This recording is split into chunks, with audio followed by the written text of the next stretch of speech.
Today I'm joined by former A-League footballer and Premier Pokemon's Mitch Mallia. Thank you so much for joining me today, Mitch.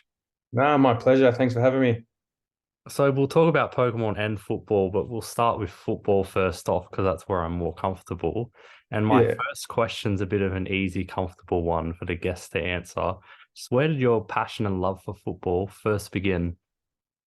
So when I first started playing, I was like 5 years old, and I just got the note from my primary school that the local soccer team was looking for players.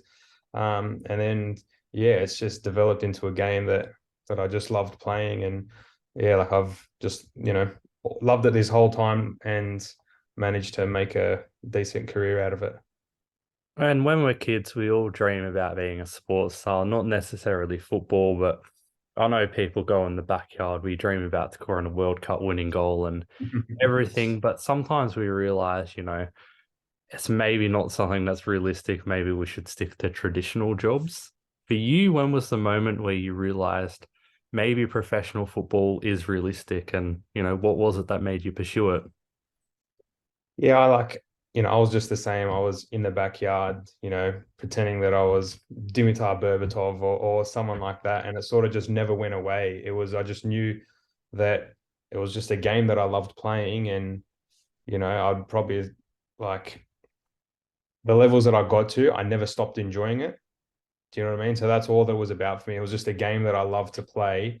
And I just wanted to keep playing and go as far as I could. And yeah, so it was like there was no real definitive moment where I'm like, all right, we're onto something here. It was like I just love this game and I want to get as good as I can. So whenever I was like doing the extra sessions and things like that, it was like I just want to improve myself to get better at this game that I love. It was not so much like I need to do this so I can make this team or can make this team. I was just playing because I loved it.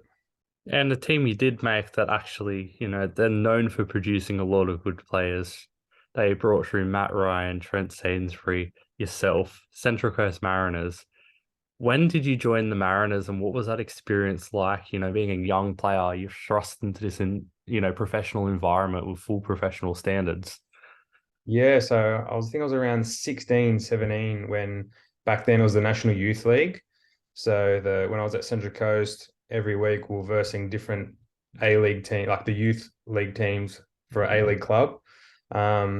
Yeah, so that was I think it was actually made easier because I went from Westfield Sports. So the transition, I went to Westfield Sports in year 11, start of year 11, and that sort of just everything was professional there. So I sort of learnt the professionalism from my time at Westwood Sports. And then when I went to Central Coast, it was sort of yeah, like business as usual. So when you enter the first team setup from the youth team, that's a massive step. Um, even just I remember training on the main pitch was Blue Tongue Stadium and yeah, just seeing I think it was like Ahmed Ulrich was there, Nick Merger. So it was gone from just a normal training session where for me I was like nervous and shaking and stuff. Like, yeah, so that was, probably one of the biggest adjustments to make, especially at 16 years old, So um yeah, but it's something I look back on and yeah, I really enjoyed it pretty much. And speaking of nerves, for your first match, your debut, how nervous were you leading into that match? And what do you actually remember from the game? How do you think you went? Do you think you had a good game? Do you think maybe not so much? Or did you even get a touch on the ball? I know some players I interview and their professional debuts maybe like 20 seconds off the bench, just the coach giving them a reward. Yeah, and I think I got maybe like 20, 30 minutes. We're down 3-1 in Perth, so it was like 40 degrees. So it wasn't the ideal like debut circumstances, but yeah, I think I remember I put in a cross maybe to Matt Simon from memory um and I was in the wall for a free kick. Like I don't remember too much of it, but yeah, it was yeah, it was a huge moment, but yeah, not the best circumstances. It wasn't a home stadium. It was like I had to travel to Perth and stuff, so it was a bit challenging, but yeah, it was still a debut nonetheless. And after leaving Mariners, you had a season in the NPL before signing for Sydney FC. Big club, big players, big expectations and standards. When you got there and started getting more consistent, regular first team football instead of just, playing one game at Perth, you were playing a couple of games here and there. How difficult was that for you to adjust to, this lifestyle of maybe people recognizing you on the street or kids asking for autographs, playing with these full professional players all year round?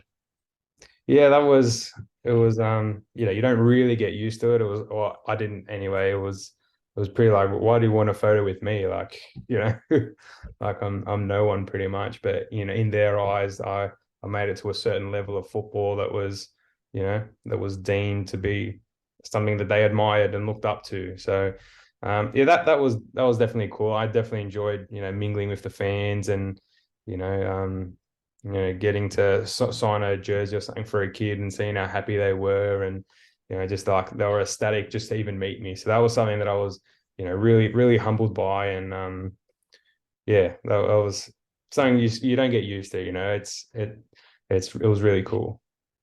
And your first professional goal was actually at Sydney FC.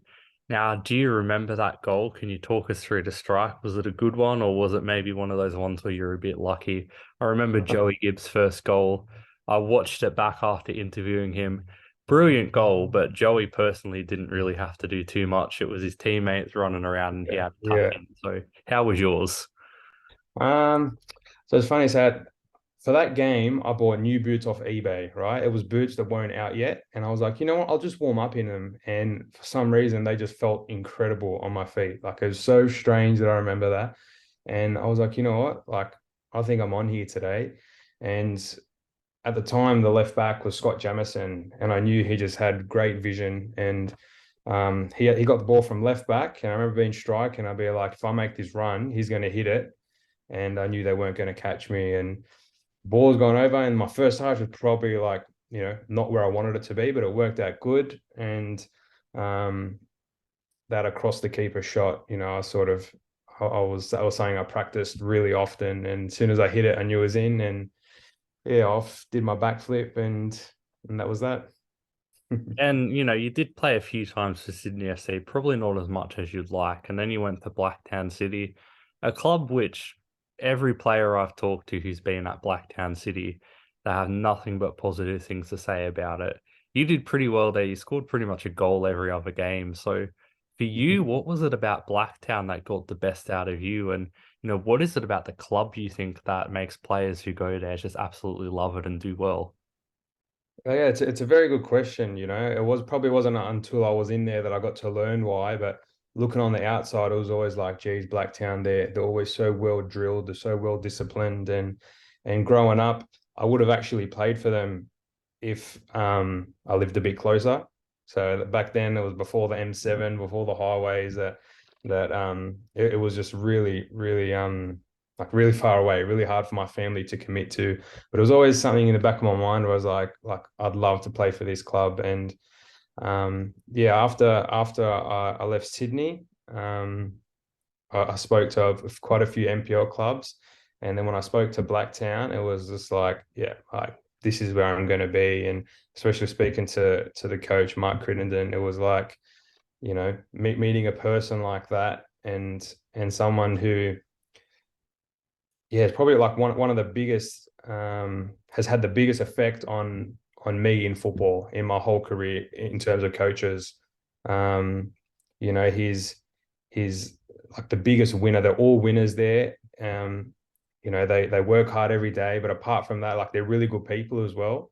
And excuse my French, but they've got a no dickhead policy. So um, all the players that go in there, they're humble, they work hard, and they do what the coach says. And I think that it starts from the top and works its way down. So if there's someone in the 20s or 18s that doesn't have that attitude, um, the coaches don't even have to really discipline that, because the players do. Especially at a senior level, it's like all the players want to be there, they want to work hard. So if anyone doesn't fit that mold, then they're just, yeah, squeezed out. So yeah, the club itself was incredible. I had many good seasons there. We won so many championships and trophies, and yeah, I think it's one of the biggest clubs in the country. Now, New South Wales NPL, very good competition, very good teams, very good players. You're only quite young when you were there. You were doing really well. And it's just sadly a story I see a lot in Australian football. Dom Costanzo is one that comes to my mind at the moment. He's a young What a guy, player. What a you know, player. Probably my playing, favorite player right now to watch in yeah, NPL. young guy playing for Marconi, doing really well. For some reason, he doesn't have any A-League interest. You were the same. You were doing really well at Blacktown in a good league at a young age, and you didn't have any A-League interest for quite a while until Perth Glory come for loan. So how difficult is that for you mentally? You know you're playing well, you know you're doing all the right things, you're not that old, and just A-League clubs are not interested, professional clubs are not interested. How difficult is that for you to mentally keep going and keep putting in this effort? Well, like I can only speak for myself. Like when I did leave Sydney or get cut from Sydney or not renewed, it was actually the biggest weight off my shoulders for some reason. It was like I was like, okay, I can get back to enjoying my football again. And that's what I found as soon as I went to Blacktown was I was playing with a smile on my face again. And um, yeah, I got back to just playing the game I love. But in terms of looking at as a profession, it was like, yeah, you sort of get spat out, so to speak, when you're like 20 to 22. It happens with so many players. They go back to the NPL, end up playing week in with against the men and end up becoming amazing players. But the A-League doesn't want to borrow them. Like if you look at the NPL now, like Dom Costanzo is a perfect example, right? One of the best dribblers in the comp. He's direct. He's so exciting to watch, scoring goals now for fun. Give the kid a chance. Like, what more does someone have to do? If he's in any other country in the world, any other footballing country, he's getting minutes in the first team. They're bringing him training every week. Like, it seems like any type of player who's like unorthodox for what the A League's about. Obviously the A League is a very physical game, very fit, fast, strong. Like that, them skillful, direct, fast players, they sort of don't get don't get that chance. Where I hope is different. He's still very young. He's having a great season so far, and I do think he'll get picked up from an A-League team. They'd be stupid not to. Give the kid a go. What do you got to lose? Rather than bring in someone from third division in like I don't know Bulgaria or something. Like let bring one of the kids. And yeah, like I can. There's so many players in this NPL league right now who would do absolute damage in the NPL. Look at like from Rockdale, Ali Kurasevsky scores 1 million goals every season. Like he would start in most A League teams. Even someone like Travis Major, who's been there and done it, still dominating NPL level. Like give him a go. You look at the Speranza brothers from Marconi, like, and then pretty much you can just take the whole Blacktown team and sprinkle them in A League clubs and it's sad because I enjoy when watching A League when NPL kids have made the step up. That's exciting for the fans. They want the homegrown talent and stuff. And yeah, I think it's sad. I think if any other country, I think yeah, they're squeezing these type of skillful, talented players into the first team. Now, you did, of course, get another shot in the A-League, a brief shot. I did mention it a moment ago. Perth Glory on loan. Now, Perth's quite a far way away from Blacktown. You're only on loan. I know sometimes players say when they go into a dressing room on loan, it's quite difficult to adjust. It's quite difficult to fit in. I think you come mid-season or January or something like that as well. So how hard was that for you to adjust? All of a sudden, you're getting thrust back into professional football, different state, far away, different dressing room on loan, straight away expected to go up to the professional standards. How hard was that for you to adjust? Once again, I think it was an unfortunate debut. So the game that I sort of did well in was the FFA Cup game against the Wanderers. But the 3 weeks before that, I didn't train or anything. I was out injured. So I've come back just for that game and battled through. And the following week, I was in the starting lineup for Perth Glory. And so I had like, not much training under my belt in recent terms. I didn't know, like I knew maybe two players' names in the first team that I was playing in. And yeah, like playing. So that was a game in Newcastle. So I've just flown to Perth, got settled. We have to fly to Sydney and then catch a bus to Newcastle. And yeah, so that was, that was a crazy crazy adjustment, crazy thing to get used to. Obviously, the players that were there, they all played and they were used to it, but I probably didn't travel as well as a lot of players. Yeah, so that was a bit unfortunate. And then I know I got dropped for a few weeks after that. And like in terms of into the change room, like that wasn't really too much of of an issue. It was more yeah, just trying to work back into the squad. And it was sort of like um I was sort of wanted to go away from like my style of playing, so it was like they were trying just to use me to sort of fit that mold of that, that fitness, type player, that strong sort of, robotic type player, where it was just not my style. I'm that one that, you know, I either walk or I sprint, but a lot of times it's at the crucial point, so you can see obviously it's a bit easier in the NPL. It's not as, not as challenging, but still the way that I like to play and the way that like my strengths, yeah, it didn't really suit how they wanted to play. So that sort of just fizzled out. And then I went back to Blacktown and yeah, went back to enjoying my football again. Now, you did go back to the NPL. You had a couple of good seasons in the NPL, but internationally, there was, I don't know, so much rumors, more reports, more, talk about you getting a call up to the Maltese national team. As far as I know, nothing happened with that. I can't see any information about that. So, from your perspective, what happened there? Were these talks about you getting called up to Malta true? Did you ever go into camp? And, how come it didn't really work out? So I made the camp. I flew over there. I was training in the starting lineup, getting ready to play the game. I think it was against Luxembourg, and then right before kickoff, like maybe like the morning of the game, they said, "You've played for the Roos." And I was like, "Yeah," and they're like that's counted as a senior cap, so you weren't allowed to play for both both countries. So yeah, like I said, I was selected for the national team. I was in the lineup, ready to play the game, and then the day of the game, they pretty much told me that I'm not cleared by FIFA to play.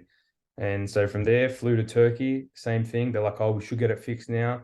No, didn't get cleared to play. Um, yeah, so I've traveled all the way there, pretty much, for nothing.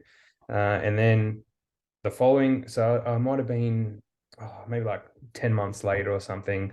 It was during COVID. I got selected again. They're like, no, like we want you to come back, and the rules changed in the meantime. So you've seen a lot of professional players swap nationalities, and yeah, so they're like, all right, you got to come over. It's a 2 week camp, and then sorry, a 2 week like a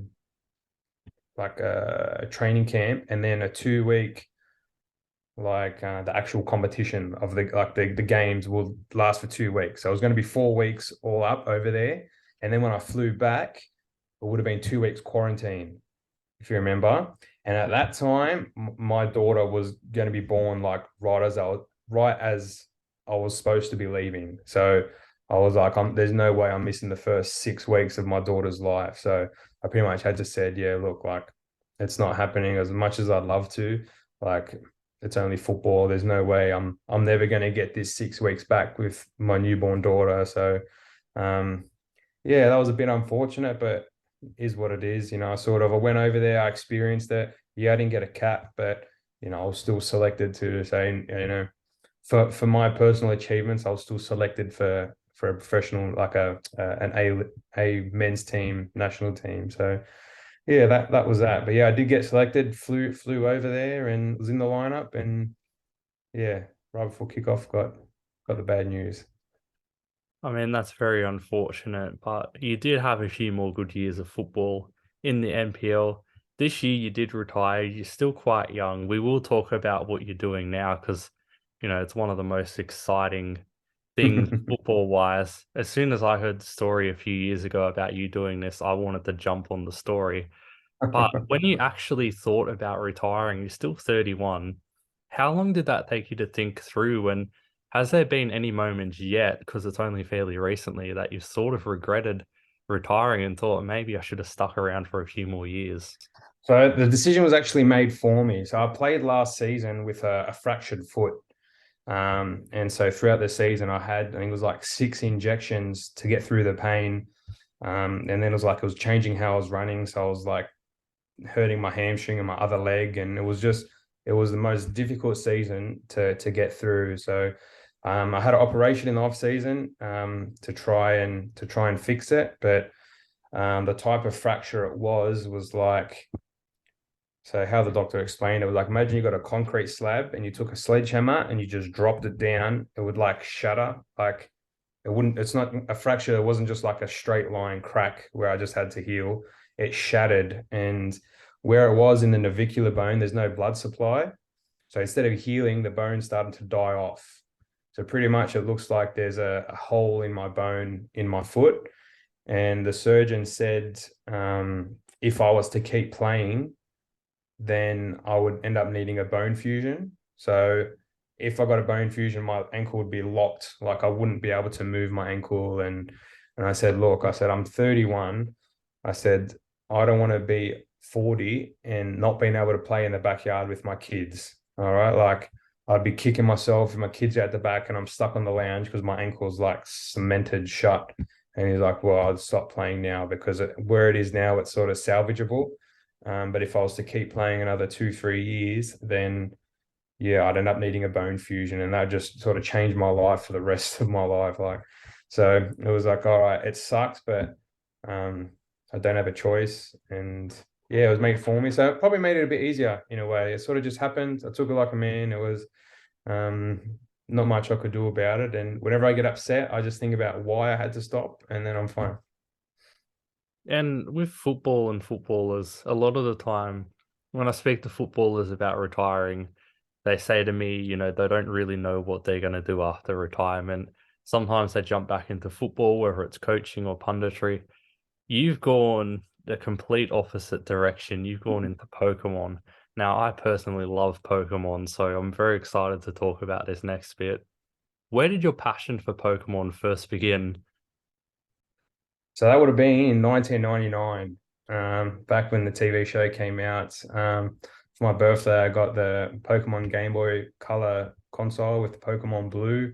And from there, it was just like, this is just the greatest thing on earth. And yeah, I think would have been like 2014. I think I bought a first edition Charizard card. So I was still playing it. Like I was when I was at Sydney FC. For my 21st birthday, my now wife got me a first edition fossil set. There's not too many 21-year-olds getting Pokemon cards for their birthday, but it was just something that I enjoyed. It was like, it's something that keeps you young. It takes you back to the, that nostalgia that you have. And yeah, and then so obviously football was a big part of my life then. And in the downtime, it was always like collecting either video games or Pokemon cards. And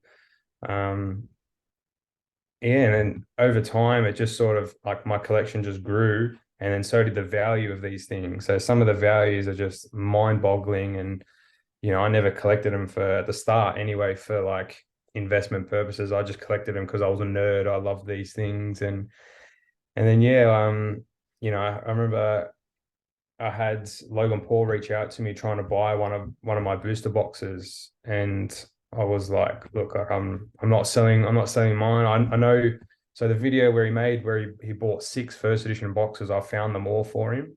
And then the value just went through the roof. And then I just had like a truckload of all these boxes. And yeah, I was always thinking, what will I do after soccer? And I was like, maybe I'm looking too far. I mean, I can look right what I've got here and turn this into a business. So yeah, for the last 5 or 6 years, I've been buying and selling trading cards or Pokemon cards. And yeah, it's been like the best because I would have done this anyway. But yeah, now I can do it for a living. And now that I'm not playing football, I can put a lot more time into it. We're getting into the YouTube scene and things like that. So yeah, it's all taken off quite nicely now. Now, I'm also a big collector of video games as well as Pokemon, and you're right, the value of the stuff has just gone up crazy. I look back and I think, geez, I was very smart when I was 13 to buy a copy of Pokemon Soul Silver and Heart Gold each, the big boxes, and keep them. At that time, it was like $50 a piece, and I was like, "Oh, that's a Yeah. bit of money." But you look now, some of these games, Oh, it's hundreds and crazy. hundreds of dollars. Like, I know Yeah. people have spent hundreds of dollars just on cardboard boxes, myself included. I know, it's Um, crazy. Yeah. Around when COVID happened, the market for these things sort of skyrocketed, and the community, in my opinion, got a little bit crazy because all of a sudden this thing that was like a big hobby to people and it was worth, a bit of money, had all these outside people coming in, like Logan Paul, you mentioned. So, what was that like for you being one of these main guys in the scene when all of a sudden it's gone, mainstream, so to speak, even though Pokemon was already popular? How difficult was it to sort of deal with all this extra attention? Well, like it was perfect for me because I impulse bought just so many things and they just went through the roof. So um yeah, I had so many people reach out. I was Logan Paul. I've had like the lead actor of Jane the Virgin, the main male actor of Jane the Virgin. I've had um like a lot of like them type of celebrities trying to get into it. So NFL players, I've had like so many NFL players. It's a big thing for them and other just famous YouTubers, like just like content creators and stuff. And yeah, a lot of people seen that was a great investment. Um, and then everything on eBay, you'd list it and then it'd disappear, and yeah, and so that just drove the prices right up. So that was a crazy time because everyone was getting that 20 grand from their super, and people were getting the government stimulus and making more than they would have. So they were just spending it all on Pokemon cards. Opening packs and stuff, I know. I watch a lot of Pokemon YouTubers. PokeRev is one that I really like, and it's very therapeutic for me to watch him open these packs. But part of me does cringe when he opens a pack that's worth like $4,000 and maybe he gets nothing on it. The Yeah. fact that these packs are so expensive. So for you, I don't know if you open a lot of packs, but when you open a pack, what goes through your mind and what's the best thing you've ever pulled? So it's the best feeling in the world, hands down. Opening a pack of Pokemon cards, like vintage cards more specifically. Yeah, there's just something about it, like just the you get the jitters, you get that feeling. Um, in terms of cards, you pretty much can't get any better packs that I've opened. I've opened first edition base set booster packs. I've opened maybe like 30 heavy packs. So I've pulled 30 first edition holos. I've pulled three first edition base set Charizards. I've pulled like in the Neo Genesis, I pulled two first edition Lugias. I've pulled like pretty much everything that you can get. Oh, they don't all get tens. And like if we're being honest, when they get a 10 is when it's worth that crazy value. But um, but yeah, they're very hard to grade in a 10, but we've still pulled them cards and it's crazy. And that's why I was like if I can do this on YouTube, like it's therapeutic, doesn't cost you anything to watch, and you still get that feeling out of it. So yeah, we're looking to really build on that and turn that into something big. I know particularly in the video game collecting scene, I've had people come over and have seen my game room and they kind of say to me, "Oh man, I used to play all these games as a kid, but I kind of, it's going to be hard to get into the community. I want to get into this sort of stuff." Pokemon's a bit the same. I know a lot of people want to get into Pokemon, but they don't know where to start. They maybe think it's a bit too expensive. So, in your opinion, if someone's watching this, getting nostalgic thinking about Pokemon and wanting to get into the community, where would you suggest they start? Well, that's tricky, right? Because if they're just wanting to buy a few cards for nostalgic reasons to enjoy, then just join a few Facebook pages, put some wanted posts out, and there's some great people out there, so they'll be able to find it pretty quick. But if they want to buy quite a bit, I think the only way to do it with Pokemon cards is buying and selling. So how I work is buy in bulk and then sell off, and then you can end up getting a few things for free, like offsetting the profit to cover the cost of some other cards that you want. But if you go into Pokemon and just buy, like you don't get far at all because You quickly go down that rabbit hole of I had that, I want that, and before you know it, you're spending 20 grand, and yeah, you've only got one folder sort of thing. So you definitely have to be strategic about that and decide exactly what you want. And yeah. And, that's great advice. I know a lot of people just want to buy with everything, but, not many people think about it thoroughly. Now, there is a lot of thought that goes into Pokemon, particularly when you're a kid, figuring out what your favorite Pokemon is. So for you, what's your favorite Pokemon? Look, obviously everyone is Charizard, right? Everyone absolutely loves Charizard, but apart from Charizard, mine is Alakazam. He was just always my number one Pokemon in the game. My favorite episode was when Ash versus Sabrina, and she's got all the psychic type Pokemon. Yeah, something about it. Just the look of it. That's my favorite. My favorite card is Sabrina's Alakazam from Gym Challenge because it represents that episode. Yeah, so I'd say Alakazam. Well, my favorite Pokemon's Farfetch. Not many people say that one. Wow, okay. But thank you so much for joining me today and talking about Pokemon and football, of course, where you first Yeah. started. It's been an absolute pleasure and a privilege. Nah, thanks heaps for having me. This has been awesome. This video is sponsored by Arrow Sport.